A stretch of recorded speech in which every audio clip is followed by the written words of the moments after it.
Card එක දැක්කද? දැක්කම චුට්ටක් කොහොම ඉන්න මේක බලලම යන්න. ආකාශික රෙකෝඩ් හරහා මේ කාඩ් එකේ තේරුම මොකක්ද කියලා අපි බලමු මුද. ආකාශික රෙකෝඩ් කියන්නේ ඔයාගේ පරමාත්මය, ඔයාගේ හයර් සෙල්ෆ් එක සම්බන්ධයි. ඔයාගේ පෙර භවයන් වල ඉඳලා මේ භවය දක්වා මේ භවයේ ඉඳලා ඉදිරියටත් ඔයා කරපු කියපහ කරන කියන හැමදේම සම්බන්ධ වෙලා තියෙන එක පොතක් වගේ දෙයක් තියෙනවා. ඒකේ අපි කරපු කියපු පියපවුපින් අපි කරන කියන හැමදේම සම්බන්ධ වෙලා තියෙනවා. ඉතින් ඒකට තමයි මේ ආකාශික රෙකෝඩ් කියන්නේ. ඉතින් මේ ආකාශික රෙකෝඩ් හරහා අපි අපේ ආදරය, විවාහය, රැකියාව ඕනම දෙයක් අපිට බලන්න පුළුවන් හැකියාවක් තියෙනවා. ඉතින් මේක මේ ආත්මීය රීඩින් ක්‍රමවේදයක්. එතකොට ටැරොට් රීඩින් වලට වඩා ඇඩ්වාන්ස් ආත්මීය ක්‍රමවේදයක් හරහා තමයි මේ රීඩින් එක අරගෙන ඉන්නේ. ඉතින් ඔයාලට මේ channel එකෙන් මේ ආකාශික රෙකෝඩ් රීඩින් බලන්න පුළුවන්. අපි බලමු මේ කාඩ් එකේ තේරුම ඔයාට මොකක්ද කියන එක. මේ කාඩ් එකෙන් කියවෙන්නේ ඔයාගේ ආත්මය දැන් පෙර භව කර්මය පාලනය කරගන්න අවධියකට ඇවිල්ලා තියෙනවා. පෙර භවයෙන් අසම්පූර්ණ වූ පාඩම් ඔයාගේ මේ භවයේ ඔයාගේ ශක්තියෙන් විසඳ ගන්න හැකි තත්වයකට ඇවිල්ලා තියෙනවා කියන එක පෙන්눔 කරනවා. ඉතින් ඒ වගේම ඔයා හරියට ලීඩර් කෙනෙක් විදිහට ජීවිතේ මෙහෙවගෙන යන්න පුළුවන් හැකියාවක් තියෙන ඔයාට.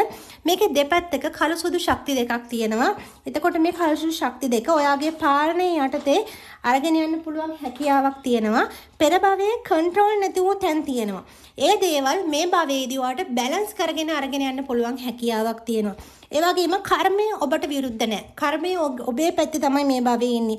ඔබට උදව් කරන මට්ටමකට කර්මයපත් වෙලා තියෙනවා.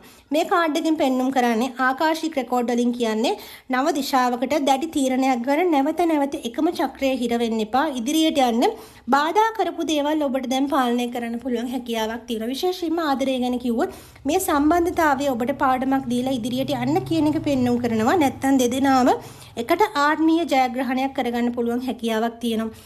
බලන් ඉඳපු කාලය දැන් ඉවරයි. ඇක්ෂන් එකක් ගන්න ටයිම් එක තමයි දැන් ඇවිල්ලා තියෙන්නේ. ඔයාගේ ආත්මය දැන් ඔයා අල්ලගෙන ඉන්නේ. ඔයාට තමයි ස්ටීරින් වීල් එක තියෙන්නේ. ඒක අල්ලගෙන ඉන්නේ ඔයා. ඔයා බය වෙන්නේ නැතුව ඉදිරියට යන්න. ඔයාට දැන් හැමදේම පාලනය කරන්න පුළුවන් හැකියාවක් තියෙනවා. ඉතින් මේ විදිහට තමයි අපේ ආකාශික රෙකෝඩ් රීඩින් එක ලැබුණේ. ඉතින් ඔයාලට මේ විදිහට තවත් අපේ ආකාශික රෙකෝඩ් වල ආත්මීය රීඩින්ස් ලබා ගන්න YouTube channel එක, ඒ වගේම TikTok channel එක හරහා ලබා ගන්න පුළුවන්, FB එක හරහා ලබා ගන්න පුළුවන් හැකියාවක් තියෙනවා. එහෙනම් අපි ආයෙත් අලුත් රීඩින් එකකින් හමු වෙමු. එතකන් ඔයාලා හැමෝම හොඳින් සතුටින් ඉන්න.